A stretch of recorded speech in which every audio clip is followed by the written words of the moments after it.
EnVy did pick that first rotation on the red side, and now EnVy's left. Pretty important choice. Jayce is not surprising. No, it is not at all, and now we get to see what TSM want to grab, and the thing is, we might see some teams who think Ivern's more important than Kha'Zix, and if that's the case, Svenskeren might not even care. Now that's debatable, granted, but it's always interesting trying to figure out what teams actually think based on their actions. Of course, we haven't seen TSM this week, so who knows if ideas have changed. Shen grabbed in. Of course, that was banned away earlier on, and I think that Kindred pick will stay. You can grab that later on if you really want to play the champion. Yeah, and I mean, they had such good synergy with the Jayce and Ivern last game from a poke perspective, but there's also the option of just stopping the enemy team from putting together that combination of champions. And I personally feel like Ivern's a little bit overtuned right now and can work with anything. But if they go with the Graves there, then they're totally fine with giving over that combo. Well, that is a little bit surprising to me, but that's going to be the pick he wants to go for here. Svenskeren picking up the Graves. You'd expect then if Ivern's going to fit in, if they're going to go for a poke comp after all.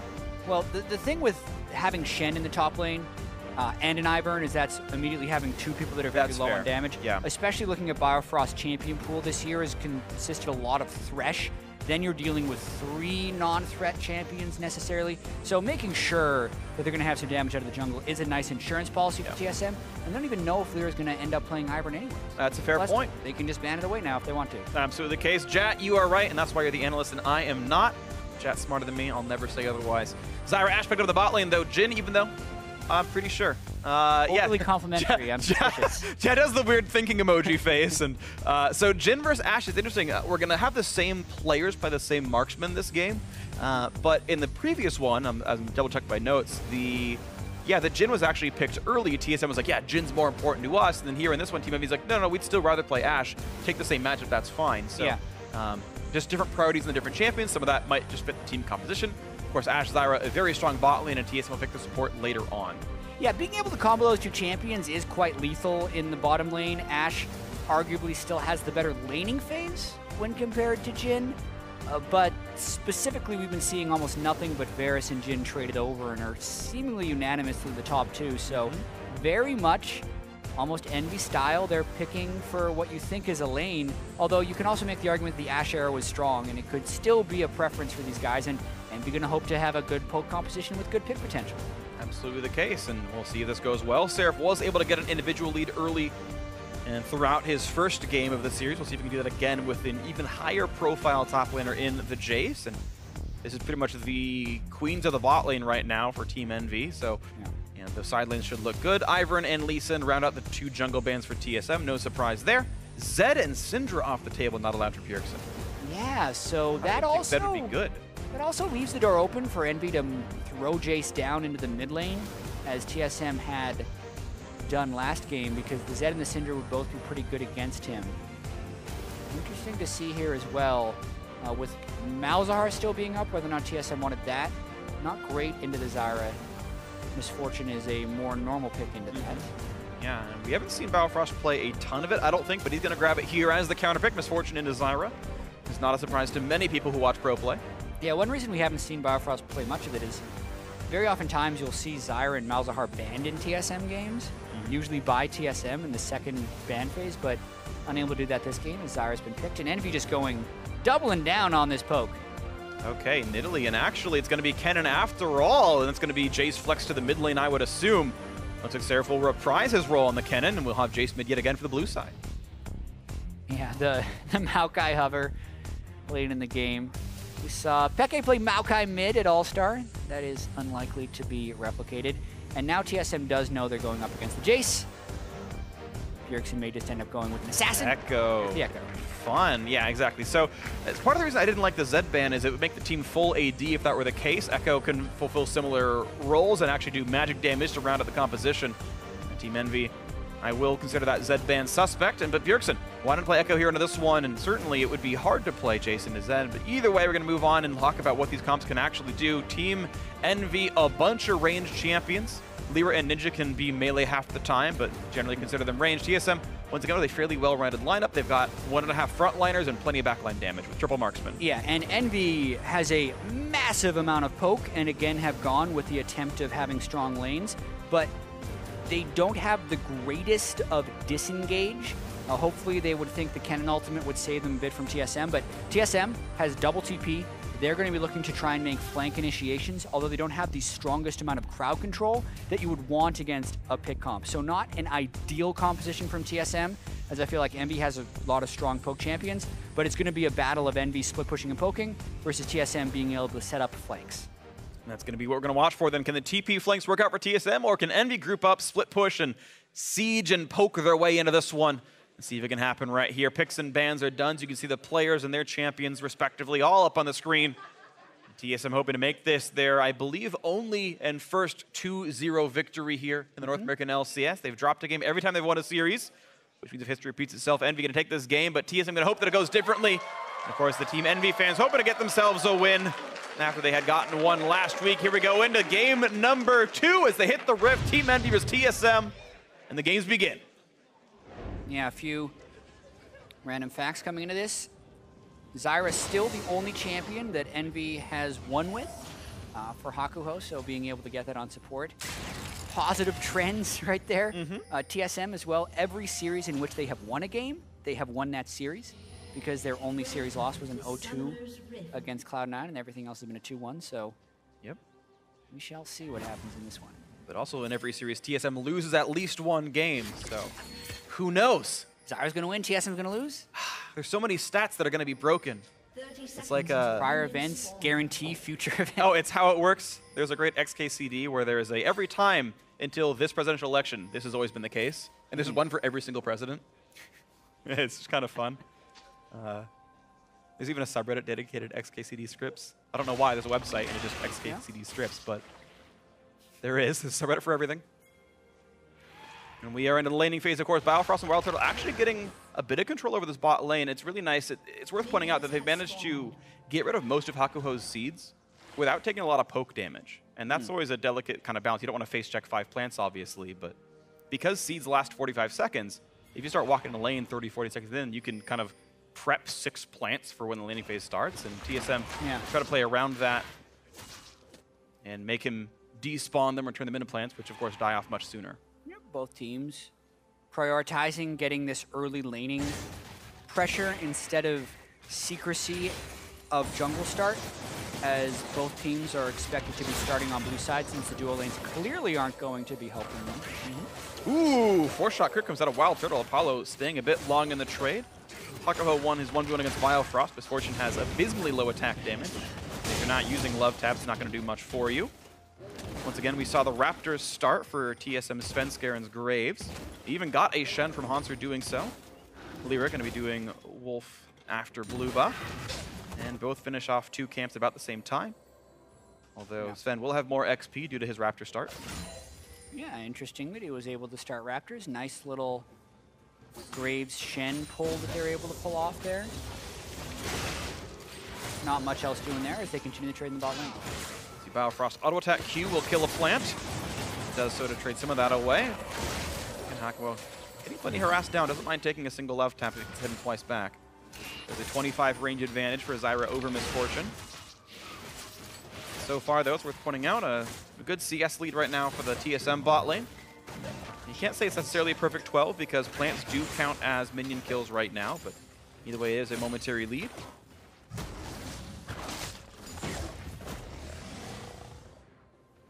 LirA wants to go into the jungle. He did this something pretty similar last time around. He hit level 3, walked into the red buff and said, "Ah, it's gone." But he does get aggressive wards this time around and doesn't waste nearly as much time waiting. And we'll be able to possibly steal Gromp. But this is really, really nice by Hauntzer. He looked at the route from last game and said, "Hey, you should just like ward the Krugs at 3 minutes. You might see him." And in fact, he does so. That's really cute. Yeah, very clever ward there.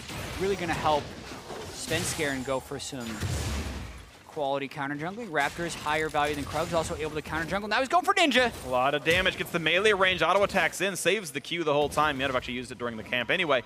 Ninja actually forced to preemptively flash. If Q were up, it would have been maybe his death, but he might have not had to cast it if that was still on cooldown.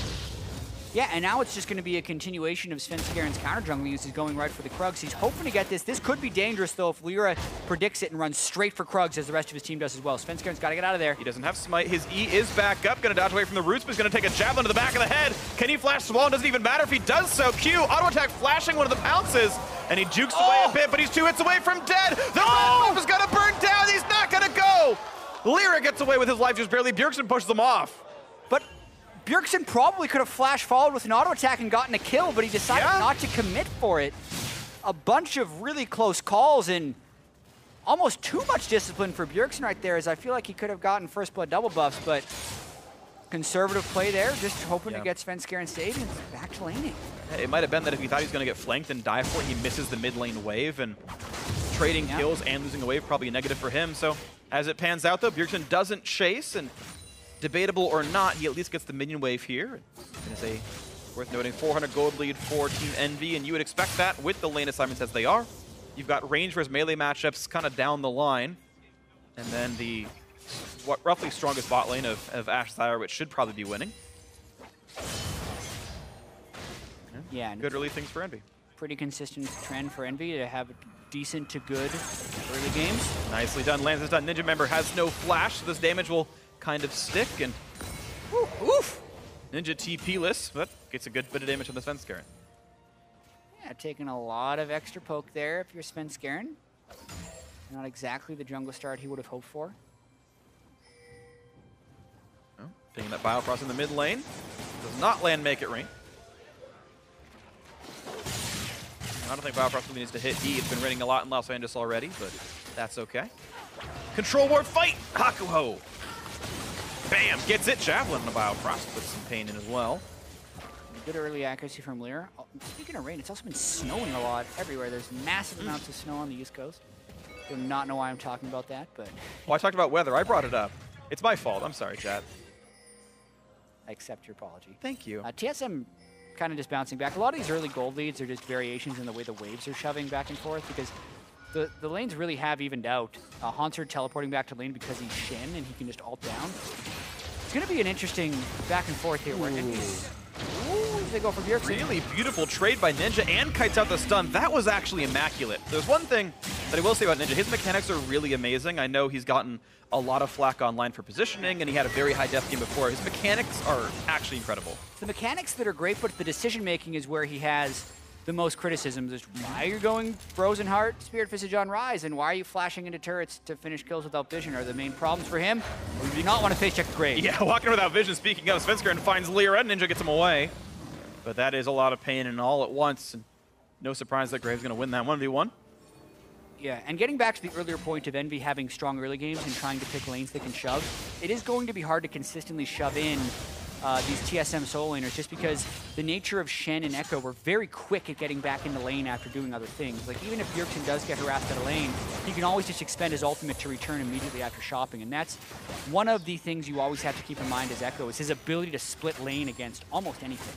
Absolutely the case, and right now Bjergsen actually holding a small minion lead, and that's very valuable when you've kind of gone in looking for the counter pick here. Jayce, of course, worth first picking, but Bjergsen saying the best I can do is this, and there we go. Apollo gonna juke one of the shots, can't juke the third, and okay. All gets blocked away cleanly enough. Still plenty of damage on this EnVy bot lane. Most of those skill shots land. Bjergsen using the shield to keep himself happy as he wave clears once again. And he'll look for his next recall soon enough. Svenskeren hoping for a lane gank now on the top side, but until this wave pushes out, he's not going to have much action. Seraph playing far away, but he's pushing pretty hard. Svenskeren also have Krugs and Raptors up, but they're hoping Seraph gets super aggressive. He has fairly aggressive laning tendencies. And Hauntzer can try to freeze it to keep him stuck in front of the turret. This is nice by Seraph. He has a job to do first, which is control ward that side. And there we go. Look how far up this wave is. Gets the taunt. Here comes the skill shot accuracy. Can't miss much of it. Early flashies by Seraph, and he's going to also threaten with the stun. But that is ult flash down, which is probably the best you could expect with that kind of gank. Yeah, it's also a ton of time invested by TSM, so unless they're able to make that return gank, it's not going to have too much. But as you mentioned, it reduces the pressure that Seraph will be able to put on that lane. Doesn't even end up going back to base afterwards. Just ended up not taking damage. Yep. You can still heal up a little bit with that call. Yeah, he's going to be okay. This is a very non-threatening lane. He's still got that control ward down in the river, so shouldn't be too likely that he takes any fatal damage here. You never know. Quick control ward focus once again in this top river. LirA and Ninja not nearly as hampered as they were in the first game. Actually starting to find the ways to make some moves. They're going into the jungle, maybe trying to get some vision control, and he's looking a bit better now for this EnVy squad. Yeah.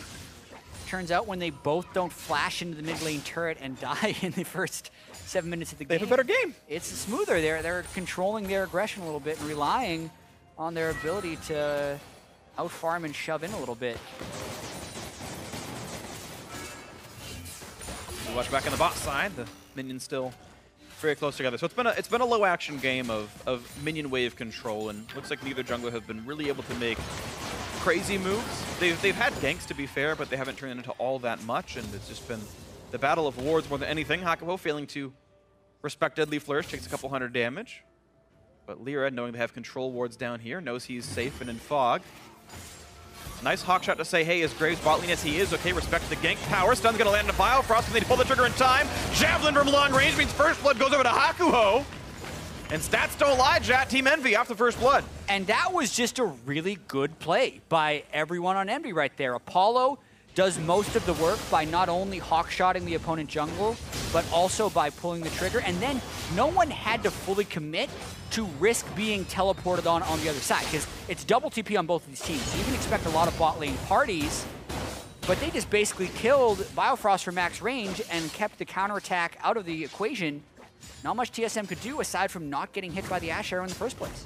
Absolutely agree. Hauntzer, of course, did try to burn his ultimate during that encounter. I didn't see if he had got on a Biofrost or not, but it's still on cooldown now as I'm watching back on my feed. And yeah, that seemed to be right when he cast it, so I assume he tried, he just died instantly anyway. But that is Shen ult, which makes this even easier the next time. Yeah, it's Biofrost. And you could have flashed that arrow.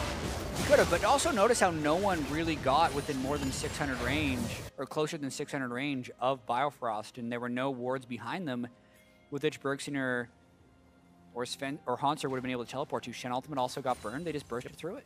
Yeah, the Javelin, I think, just one-shot the standard edge shield, because I was surprised, like, wait a second, how did LirA not get the kill? And then I realized that, yeah, it's the Shen shield that came in like an eighth of a second before the Javelin hit. Kill credit one to Hakuho, and 1,300 gold lead. Team EnVy are finding what they really needed here. Their champion picks have worked out for them. The late pick on Nidalee seems to be okay. They were happy to take a bunch of bans, give away the early Graves, and not care too much about it. Ninja's Jayce holding up. Seraph's Kennen actually doing pretty well. But you consider that TSM grabbed the Shen super early on in the draft. Look at this damage output, though. A bunch of cones in here, and suddenly all at Hakuho's head. Quick stun's going to come out, but miss, and the final shot from WildTurtle means just a bit of damage. That's not going to mean too much. 2 ultis burned by TSM, 1 back from Apollo. That is flash and heal down from the EnVy duo lane. The Summoner Spell burns are nice, but you also wonder how TSM is going to be orchestrating these plays. They have the double TP and the Shen, but where are they going to be able to set up these flanks? Because something that was true of TSM last year is they were one of the fastest teams, not only in game time, but more so in the way they played and were setting up plays aggressively. And that's been the biggest thing that's been missing from TSM this year. While they have still been able to pull out match wins, they haven't been able to do so with very quick-looking plays. Last game they won in 24 minutes, but that was kind of due to EnVy messing up and then TSM capitalizing on mistakes. Where is TSM going to find these playmaking opportunities that aren't just other teams making mistakes into them? And sure, EnVy might not be the best team to prove that against, but now that they're down 2,000 gold to EnVy, kind of time to make some plays. Yeah, and of course it's always going to be hard. They've got, generally speaking, losing lanes. I mean, you look at the priority lanes here again. Every single one was some level of a counter pick or a priority pick that just seems to be pretty good for Team EnVy here. It kind of feels like it should be on Svenskeren for getting the high-profile jungler, but you can look at his contrast to LirA, and you've got a significant minion difference, the actual gold value, 400 or 500 apart. And you're right, TSM not really showing signs of vibrance here. Yeah. Blue buff handed over Ninja pretty cleanly. And you look, Bjergsen had to burn ultimate in lane as Ninja had just jumped on top of him, unable to even really poke him down, and then Ninja can just go away and get his blue buff without sacrificing lane pressure. So Ninja definitely making this mid lane Jayce work as he had to play against it last game, but now TSM trying to vary their response. They're the ones that send the Misfortune Engine up the top lane, and they're going to try and push Seraph in. All right, there we go. Signs of life for TSM. Taunt's going to land. Plenty of slows the root as well, and Seraph only has so much HP. Down he goes pretty rapidly. No armor health in the tooltip, and that's going to be a kill. TSM with their first to the board. Looking for their first ever damage as top outer turret as well, but it should be faster from Team EnVy. They've got a head start, yeah, as well as good champions to the roll. It's a bit of a turret race, you'd think, but Graves not even helping in the mini wave. You're right, this is first turret easily over to Envy, so that kind of negates the gold that was gained by the top lane kill. And now they're so far ahead in tempo as well, they're going to want to push for 2. And that's going to be up to TSM to answer properly. 3v1, there's a good chance Hauntzer could die for the attempt. TSM really taking their time with this turret kill, and I don't think it's going to backfire because no one's defending yet. Well, depending on how many people they invest or show to defend this next turret, Seraph could teleport to that top lane and completely shove off WildTurtle. I mean, he might just walk up there since it's just WildTurtle's Jhin. Okay, Biofrost stopped his recall, and they'll be able to finish it off. But that could have been a little close. You're absolutely right, but it's going to happen, and TSM will guess correctly in the amount of time they had to spend on that, the amount of resources to invest, and TSM will at least equalize the turret score, although, again, first turret gold obviously did go to Team Envy. Arrow for the mid lane, nice dodge, it actually hits Svenskeren. Whoops. Well, at least in his native environment, frosty arrows into him. Now here comes the Shen ulti on a Bjergsen. Not gonna land the taunt on Ninja, and Hauntzer maybe regrets the decision, blocks some damage, walks away with full HP. He'll be all right with this one. That is another ulti down. TSM try, but it gets turned around. Yeah, and there goes a lot of their flanking potential, which they would want to be able to turn those sieges around instead of just straight up defending against them, because retouching back in on the goals of this Envy team composition, it is to just slowly rotate around. They have this 5-range champion team composition. They want to get turret pressure and then avoid getting picked off as much as possible. Seraph, though, Ooh, flashing that out of the cone, damage to Biofrost, nearly dies with the crit, but he's a couple hits away from getting it anyway. Now he's got to get away from curtain call. Ninja just walks into melee range, and Turtle has to run for dear life, has to flash away as well, as he would have died to the skies. That is a nice pickup there for the Envy top laner. Yeah, success, although it was very close. LirA just wants to get into auto attack range to apply that red buff. WildTurtle is able to speed away. Still success, though, for Envy, because there's not a good way for TSM to defend this next turret, save for a double TP, which they're doing. They're going to look for it. One in the front, one in the back. Ninja's got to be just that. He's, surrounded now. Ekko on one side, Hauntzer's Shen on the other, and Ninja out of mana.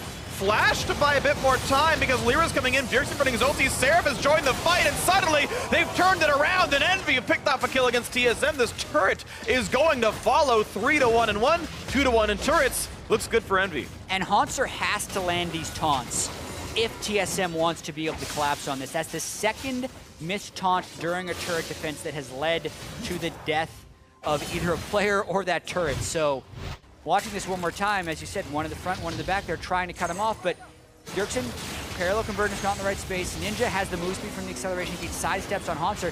And the flash was just trying to burst damage, but once again, just poor execution, giving time for Seraph to teleport back in. And Envy is looking quite strong early on with this split push. That is a big gold lead for 17 minutes. Yeah, 4,000 is solid for this one, and the win lane, win game composition is doing well. They're finding ways to leverage the winning lanes pretty nicely. I just want to keep track on LirA for how bad he did last game. He's now over 1,000 up against Svenskeren. Been a part of some of the turret kills, sure, maybe, yeah, but doing pretty beautifully for himself. Every lane up in gold, every roll up a couple hundred. Now, if there's one thing to remember about Nidalee jungle, it's that it's usually up in CS against its opponent. Back in the day, though, Graves was one of the few champions that could kind of keep up with the Nidalee power farm. Obviously, jungle CS is misleading. It's the 1,000 gold that we're mainly paying attention to, and they're doing quite a good job. It is worth pointing out, though, that Nidalee definitely going to be much better at killing things like Raptors and Krugs, where you've got kind of that boundless AoE. Again, part of the reason the numbers are inflated, you're killing these 10 gold minions, but Graves, like, it's hard to make the buckshot land on everything a lot of the time. It just has a mind of its own, but LirA is so easy to pounce, swipe. Oh, there's 40 gold. Oh, big Raptors next, no big deal. Yeah, it's 112 gold per Raptor camp. It's a lot of money in. Yeah, and Envy looking a lot more determined in the way they move around the map this game. They've already taken out both of the side lanes, and now they're just setting up shop in the mid lane, this time with a little bit of map pressure already. Notice how Hauntzer is stuck clearing minions off on the top side as Seraph was going for that counter jungle. They would love to set up that siege, but Ninja is actually going to push down the bottom lane. And this is pretty good. This is, I guess, what Envy are hoping their games start to look like, is when they have pressure and it feels like they're actually consistently making good plays. We had Seraph solo steal a red buff. Sven walks in and goes, it's gone, crud. And making life, of course, very difficult. They've got good split pushers. The double TP is down for a few minutes, and maybe that's something TSM can work around. Thinking that right now, actually, Hauntzer could join the fight that Seraph cannot. Yeah, with the Shen ultimate, they could force a 5v4 or just jump on Ninja. Here comes the Shen ult. A lot of damage in. Shen as well. Ninja is so fast. And again, he jukes it. Ninja's mechanics are really quite good, but the dive is still coming through. Bjergsen to ult out, but Hauntzer grabs himself the kill. 1 for 0. Nicely played. Seraph is roaming down just to the mid lane, though. Look at the pressure. That one is a trade for the kill. 0 for 3 on those taunts, but they should still be able to force for this Drake. EnVy going to try and stop potentially. They land the stun to WildTurtle. Javelin in as well, but not much of a chance to steal. That's going to be 2 Drakes to TSM. Seraph still just pushing the mid lane in. The rest of the team will join him. And turret for an Ocean Drake and a kill is a reasonable trade, though probably a little bit TSM favored. Yeah, well, it was TSM who initiated that play, right? They had the Shen ultimate to try and combo in, but as you mentioned, Ninja just continually juking out of these taunts, and Hauntzer just honestly missing them a lot of times because that was about as point blank as you can get for a Shen taunt. Not a good Shen game for him thus far. Edge of Night is on Ninja early as he tries to walk in. That gets popped off right here by Bjergsen, and then Shen ult. Bjergsen even flashes to try and make this better. The Ghost Blade was popped. To Ninja's credit, he's always enhancing his move speed while he's trying to juke these taunts. Yeah. Hauntzer gets the kill anyway, though, and they're able to get the Drake. And one of the things that we're seeing as well is an increased, I love Keystones, increased push towards Tornado Surge on mid Jayce, and he's getting that move speed pretty easily. Anytime he's getting ganked, he's like, okay, I will hit Bjergsen a bunch, get a crap ton of move speed, outrun the Q, and you know, just those little bits, sometimes they matter. You saw he juked left to have the taunt come that way, immediately juked right, and sometimes you just need enough speed to clear the hitbox. In that case, he did, and I don't know. In my mind, like, I have to credit Ninja for that more so than it being missed taunts. At a certain point, like, Hauntzer has to predict that now and realize the juke path that Ninja's going for, but these aren't just, like, missing a minion. You're missing a human being who knows your timing, knows your cooldowns, and I'm pretty happy with Ninja for that one. Team EnVy right now feeling good with a 4,000 gold lead. Of course, outer turret's now gone. The rest of the game gets harder, and that's always the mark of these teams that have good early games that can't close out. Is great, you can play the first 20 minutes, but the difficulty ramps up as time goes on, and it's a goal that TSM are capable of coming back from. Yeah, and I also want to point out that EnVy kind of going more all in on this strat, though, with the Hurricane being picked up by Seraph, even more damage and less durability than last game where he had picked up the Frozen Mallet. Of course, when he has the auto attack zone, Seraph has to walk away from it. Oh, Ashe arrow! Biofrost takes the stun, which means the damage still comes through, and WildTurtle takes down Hakuho. Beautifully done there. TSM starting to claw that comeback in. Hauntzer pulling the ult out away from Seraph. And he's not even building that strongly against magic resist, of course, but still surviving it up. Puts the shield. Seraph has to kite back and forth, and Hauntzer making the best of a bad situation, I gotta believe. Yeah, Ninja Tabi are still going to diminish the damage a little bit because of the 12% basic attack damage reduction. Decent survivability. You can really see it's going to be a while, if ever, that Seraph can really solo out the Shen. That is one thing about Shen, is he's a great equalizer in these anti-split push battles. One of the reasons TSM was happy picking him up, and still plenty of game yet to play, as we see with TSM able to get that pick and then Hauntzer repelling that Seraph ultimate in the top lane. See if we can see more good things out of Hauntzer and the rest of TSM as Bjergsen continuing to build up towards his assassin tendencies. Lichbane now to join the Proto Belt. Really good at getting in there and landing the auto attacks and trying to chunk down his opponents. You gotta imagine Hexdrinker could be coming in soon for Ninja. Seraph gets to coincidentally already build against it with the Merc Treads and the Wit's End, so we can feel good about this. 2 major items done for both the bot lane marksman as well. You've got dual lethality in for WildTurtle, FP3 for Hurricane in for Apollo, which means incredibly short cooldown. Should feel good about spamming arrows and even decent DPS to back it up. Absolutely. It's an interesting inflection point in the game right now. TSM somehow managed to pick up the 2 Drakes during all this, which does hurt EnVy a fair bit. With poke competitions like this, Ocean Drake becomes all the more important because it's great for both teams to have with and against the poke competition. If EnVy had this, though, their poke could essentially be endless, and when they do land one, they could be more assured that they can push through. But if TSM's able to keep getting these Drakes, and if they get another Ocean somehow later in the game, it would really hurt EnVy's win condition of essentially poking someone out of the turret and then going in. And again, you're seeing the same play over and over. Bjergsen wants to dive on a Ninja, and Hauntzer wants to show up alongside that one. Ninja once again Not even Burning Summoners gets away with the fight, but of course this turret's still losing HP. Here comes the re-engage the team wants in. Hauntzer decides whether he wants to stay for the turret or not. Finally decides to run away, and maybe now re-engage Apollo. Oh my gosh, the health damage! WildTurtle and Svenskeren landing the skill shots. Apollo having a miserable time of this one. Gets picked off, and now TSM numbers lead, push in. Bot lane outer is theirs, and they are finding these signs of life. Yeah, and that one really hurts for Envy because Ninja did avoid the initial push, and Seraph's plan, as is usual, is just to split push while the rest of the team tries to survive. That plan hasn't worked very well for Envy, but that is still what they are built to do. And then when Apollo gets picked off in the jungle in transit, I believe again by WildTurtle and Biofrost, who have been pick central for TSM, managed to keep in this game. So you see once again, right, he knocks Bjergsen back so the Shen ultimate can't come in. Bjergsen just dashes to get out of turret range.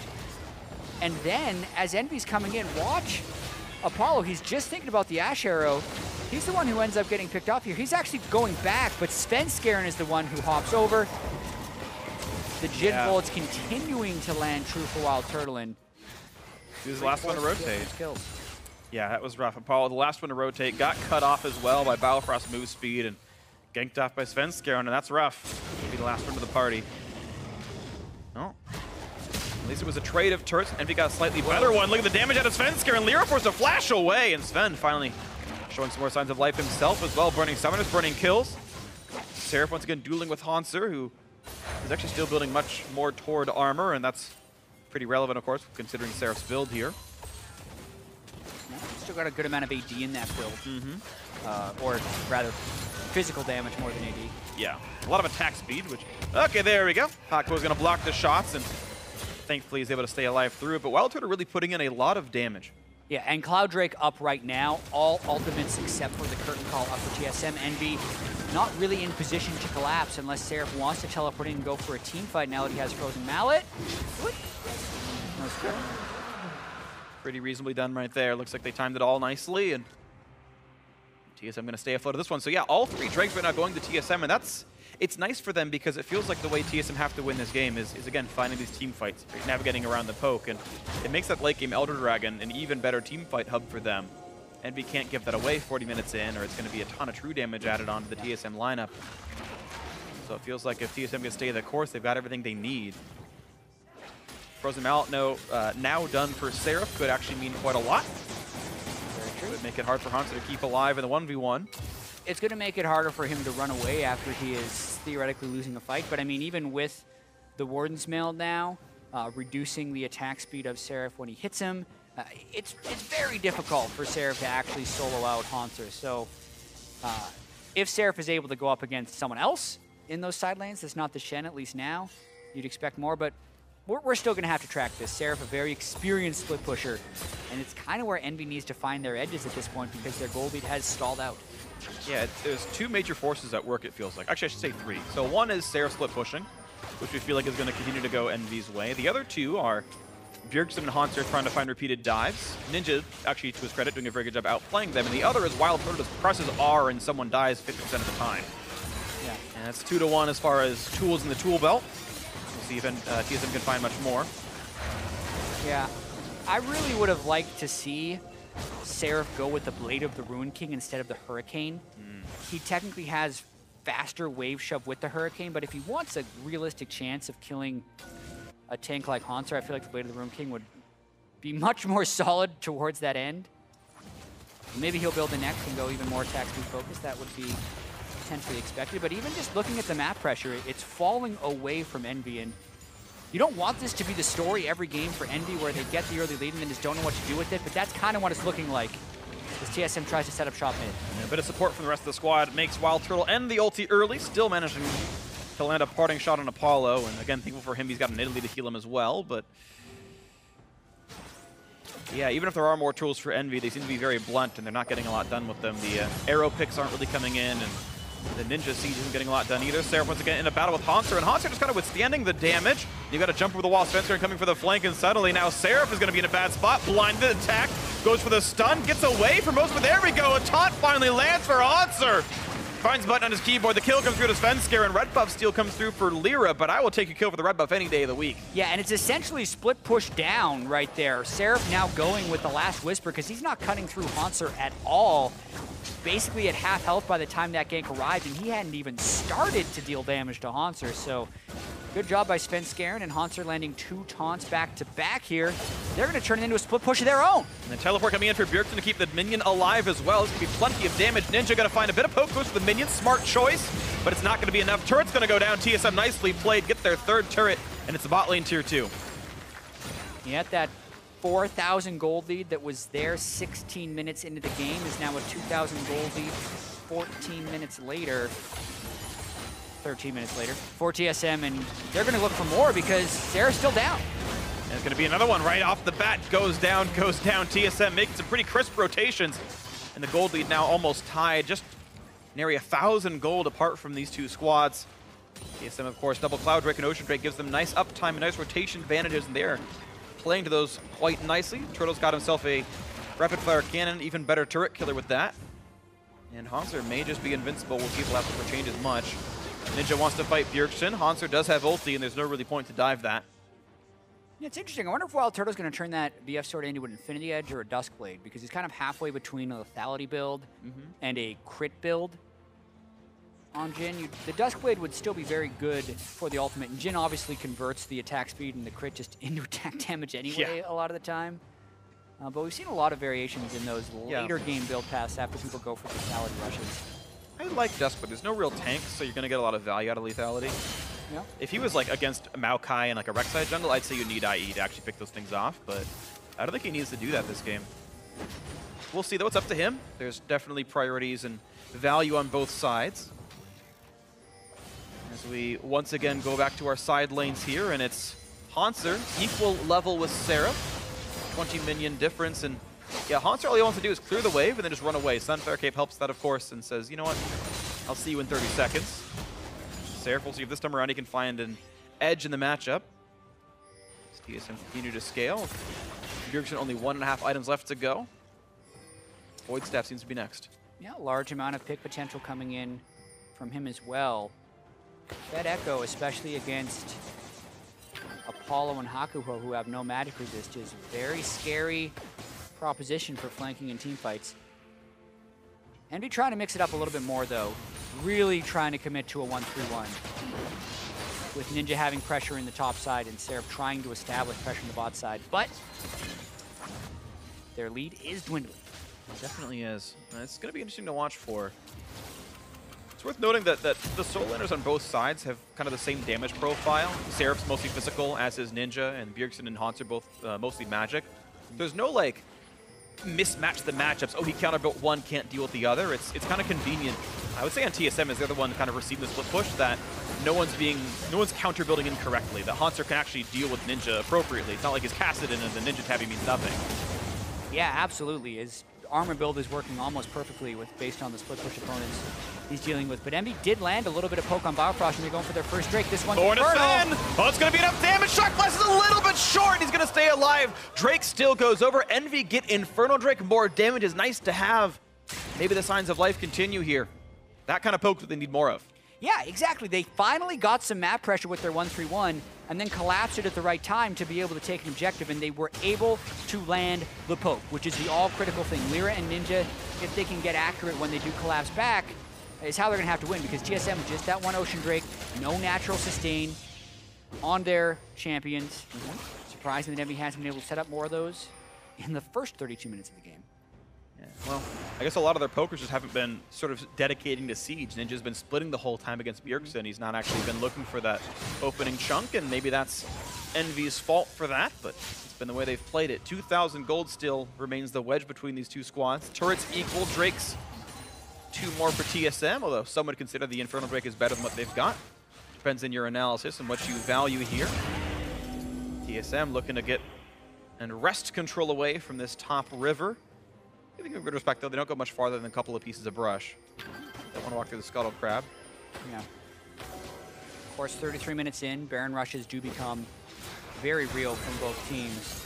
Notice how Seraph also building towards the Blade of the Rune King. At this point, I'm starting to like his build. If he just has the they would complete Lord Dominic's Assembly to the Ruined King. You'd hope he'd be able to take down Hauntzer, but well, he's here trying. we go. 12 damage. Attack. Ooh, 150. He does 75 per auto attack, apparently. And he is going towards Ruined King, Jatt. So Last Whisper into the Bilgewater Cutlass. Yep. Yeah, that's going to be his full build, and it's the hope. If that doesn't do it, then you really have to question that pick. Sure, yeah. This is our first North American experience with this split push Kennen, and has shown some success in other regions, but that's usually with the mid-game advantage. If you have to wait until 40 minutes before you can whittle down a tank, I'll question it, but that's what Seraph is eventually trying to work towards. And it looks like Hauntzer is working towards Guardian Angel as his next build. I feel like he'd have different components if he was going towards Seraph Portal. So actually a much more defensive option. Doesn't want to actually create that little bit of extra lane pressure. Oh, Bjergsen having to pop Zhonya's and ult and slink away from that one, but that is still 2 important cooldowns. Sorry, not Zhonya's. I misread what was happening with all the gold on the screen, but does pop his ultimate. And that is a important cooldown gone for him. Void Staff in means important items. This is the Baron rush we're looking at. Yep, they got a lot of attack speed on that Kennen. We talked about Baron being rushable. Bjergsen has no ultimate. That Baron is down. 2,000 HP. The smite not going to come through. Nicely picked up there by Ninja. Team fight is on. Apollo dropped dangerously low. Curtain Call drops Ninja quite injured as well. Hakuho's out, and it's going to be Seraph picking up the first kill of this fight. A trade comes in for WildTurtle and gets a second for himself. Now on to LirA, the squishy on the side. Turtle can't quite find the chase. That's Baron for -1 so far. Advantage Team Envy. LirA with the Javelin. That gets blocked out regardless. He outranges it. TSM with momentary map control, but once the respawns are in, Envy gonna have 3 Baron buffs to their credit. Yeah, quite a good rush there by Envy. Unfortunate for them that Seraph fell, since he would be a primary split pusher, but TSM trying to get as much as they can on the backside here. They're gonna grit their teeth in Baron. They're gonna take down mid lane tier 2, and suddenly the gold swing of that Baron pickup mostly neutered by the extra kill and that turret pick. And the question, though, is what, again, they could do with the buff on the back side of it. The blue buff stolen away is, again, part of the tax you pay for losing one more champion. Kudos to TSM for grabbing about as much as they were supposed to be able to as you watch this fight again.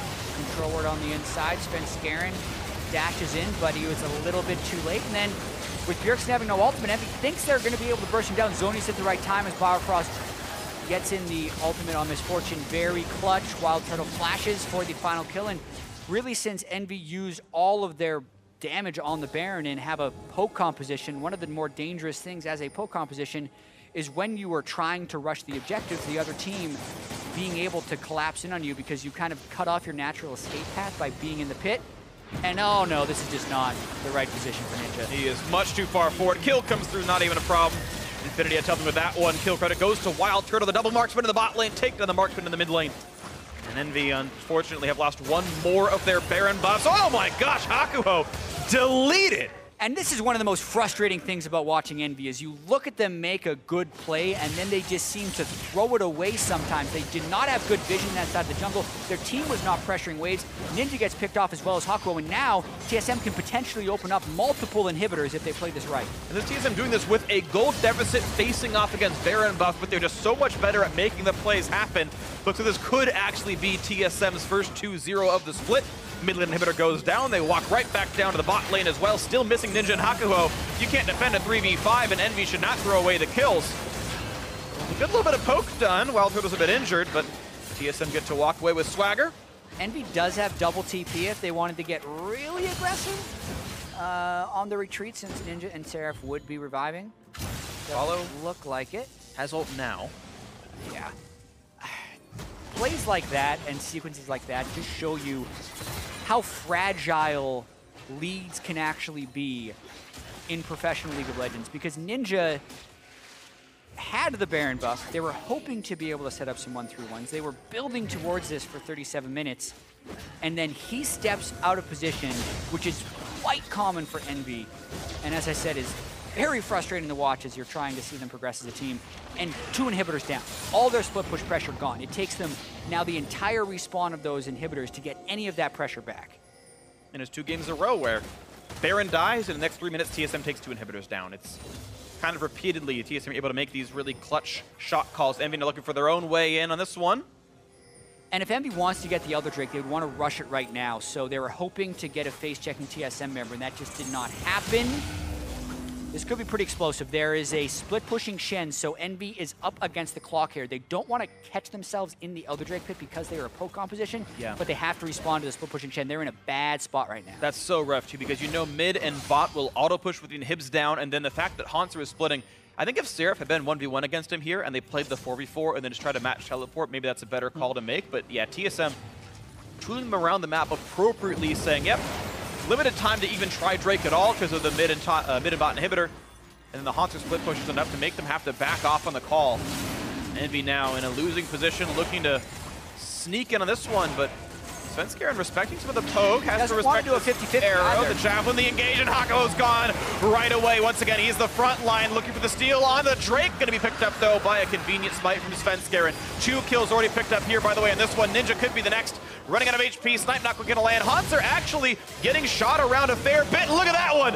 Onto the ulti, Bjergsen finds it. Seraph still trading with Hauntzer on the top side of the map, actually, as they both recall away, but TSM obviously coming away with this one. 3 for 0, plus the Elder Dragon, plus now the push into the base. There is no stopping him anymore. TSM looks like it's going to be the game. Looks like it's going to be the match. Looks like it's going to be the 2-0 as TSM take down the rest of the Nexus turrets. And showing their mettle and showing that EnVy just do not have the learnings to play late game appropriately as TSM take down the Nexus for the 2-0. And that's the story, I think, Phreak. Only a 3,000 gold lead 39 minutes in. TSM actually on the ropes for a lot of that game. But once again, we see TSM walk away with the series and EnVy walk away with a loss. Yep. 2-0 wasn't pretty. These games were actually quite close, and you imagine a better team would have closed them out if you were EnVy. Potentially. It was a close game through and through, but just some missteps by EnVy, and once again, the right punishes by TSM. I think the Elder Drake fight and the macro play by TSM right at the end was actually very strong. As soon as they had the ability to execute a macro play because they held a slight advantage, they did it immediately. And you just contrast that to EnVy, who was unable to pull those off for the majority of the game. Absolutely.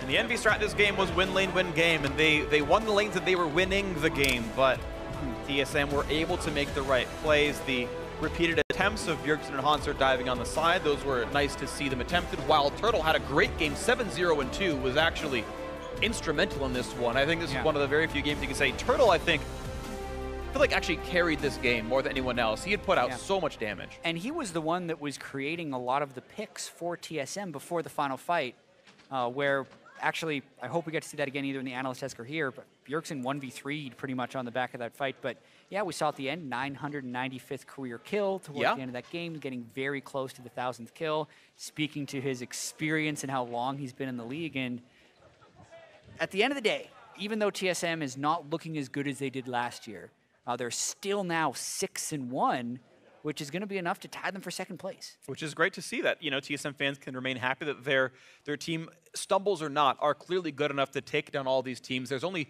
2 matches left until they've run the entire LCS the first time around. One tomorrow against Ekko Fox, and then I forget their last opponent at the very end of it. But I believe it can't be C9. Oh, that should be FlyQuest? Something like that. FlyQuest is the It's got to be FlyQuest. So yeah, FlyQuest, Ekko Fox, who are solid teams, and those I think are actually better tests for TSM. I mean, like, it's multifaceted story, right? Okay, 2-0, congratulations. But it's 2-0 against maybe the worst team in the league. Right. It's them or Dignitas right now, kind of battling for 10th place at this point. At least they did it. Which we get to see tomorrow. Which we do get to see tomorrow. And at least it's going to be an important match. But but it's a win where you're like, okay, we won, but like, you know, you've got to actually step up the very next day and actually beat someone like Ekko Fox, who are significantly better. Yeah, TSM definitely not looking ecstatic after these wins because they know they still have a lot of growth to do. All right, we'll see if they can continue to grow throughout the split. But for now, let's get more on that win and send it down to Riv and TSM Sniper.